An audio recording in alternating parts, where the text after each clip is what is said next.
How an entire nation, full of booming factories, dancing jazz clubs, and endless optimism, could crumble into hunger, fear, and dust within just a few years? This is not just the story of numbers, charts, and banks. It's the story of human greed and human pain, the moment when America's greatest strength, its ambition, became its downfall. This is the story of the Great Depression, the roar before. The fall of the year is 1929. America is glowing, literally and metaphorically. Cities sparkle with neon lights. People dance to jazz under chandeliers, sipping cocktails behind secret prohibition bars. The stock market? It's everyone's favorite game. A shoeshine boy is giving stock tips to millionaires. Factory workers are investing their weekly paychecks, and bankers are gods. After all, why wouldn't they be? The Roaring Twenties had transformed America into a dream machine. Cars rolled off assembly lines faster than bread from ovens. The radio brought the world into living rooms, and Wall Street promised something divine, infinite growth. But beneath all that champagne sparkle, something was rotting. People were buying stocks not with savings, but with loans. Banks were lending freely, chasing quick profits, and when the money wasn't enough, they created more of it, on paper. By 1929, 40% of all consumer loans in America were tied to stock speculation. The market was built on debt and faith, and when faith becomes your foundation, you're only one doubt away from collapse. 82, the day the music stopped. October 24th, 1929, Black Thursday. The ticker tape machines couldn't keep up with the panic. Tighter 9 million shares were dumped. Phones rang nonstop. Faces turned pale. People shouted, "Sell everything!" In one day, the American dream cracked. In 1 week, it shattered. By Black Tuesday, October 29th, the market had lost a third of its value. Imagine this. You walk to the bank the next morning, but it's locked. Your life savings are gone. No one answers, and all you can hear is the quiet, collective disbelief of millions. Some men jumped from skyscraper windows. Others walked home in silence, never speaking of it again. But here's the truth, most people don't. No, the stock market crash didn't cause the Great Depression. It merely exposed it. Like a curtain pulled back on a system built on illusion. Banks had been gambling with people's deposits, factories had been overproducing, while wages stayed flat, and ordinary people were drowning in credit just to look rich. Sound familiar? Act 3, when the lights went out as the panic spread. Small banks began to fall one after another. There was no deposit insurance back then, no safety net. If your bank collapsed, your money disappeared into thin air. Rumor in New York that the Bank of the United States had refused to return a man's stock triggered a massive bank run 225,000. People lined up outside. By the end of the day, 3 million had vanished. It was chaos, disguised as order. Bankers burned midnight oil trying to stop the bleeding, but they couldn't. 1/3 of America's banks would soon disappear. The Federal Reserve? It froze. Instead of saving the system, it watched. Money supply shrank by 30%. Deflation set in. Prices dropped. Wages fell. Jobs disappeared. People stopped spending. And when people stop spending, the economy stops breathing. Factories shut down. Homes were lost. Children lined up for bread instead of school. And that once booming America, the land of jazz and ambition, turned into a land of dust and despair. Act 4. The human side of collapse. You see, the Great Depression wasn't just an economic event. It was a psychological one. In the Midwest, dust storms swallowed farms whole, turning millions of acres into wasteland. Farmers called it the Dust Bowl, a man-made tragedy born from overfarming and greed. Families packed their few belongings into trucks and drove west, chasing rumors of jobs that didn't exist.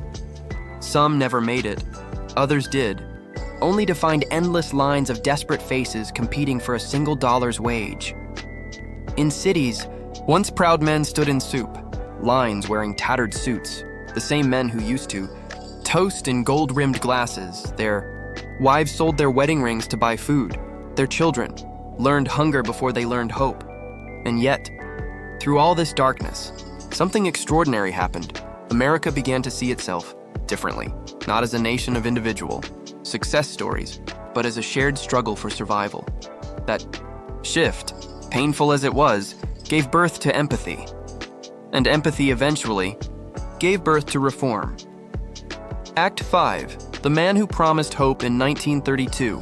With unemployment near 25% and anger boiling in the streets, a new voice rose. Franklin D. Roosevelt, calm, confident, reassuring, his words, "The only thing we have to fear is fear itself." FDR's New Deal wasn't just a policy package, it was a lifeline. He gave America something priceless: belief. He ensured bank deposits through the FDIC. He regulated Wall Street with the SEC.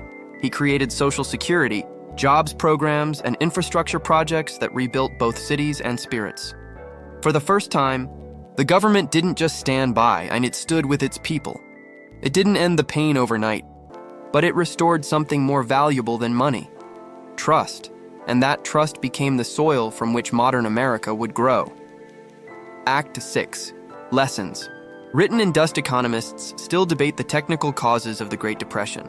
Some blame tight monetary policy, others blame trade tariffs like the Smoot-Hawley Act, which triggered a global trade war. But beneath the technicalities lies a truth as old as civilization. Greed without restraint always eats its own empire.